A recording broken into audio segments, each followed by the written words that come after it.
తరికిట తాధిమి ఆడుదమా ఇక రాముని చరణము వేడుదమా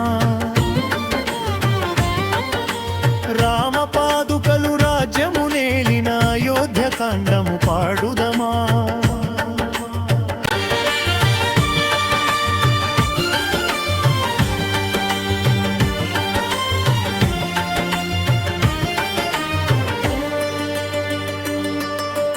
అంతలోనే ఆ దాసి మంధర కైకను చేరుకొనే మునుపటి వరములు ఇప్పుడే ఇమ్మని రాజును కోరమనే 14 రాముడు వనమున వాసము చేయవలే కోసల రాజుగా భరతుడు స్వయముగా పాలన చేయవలే రాజును చేరిన కైకేయి తన వరముల తీర్చుమనే ఒక్కసారిగా దుఃఖమునదులై ముంచెను రాజ్యమునే తరికిట తాధిమి ఆడుదమా ఇక రాముని చరణము వేడుదమా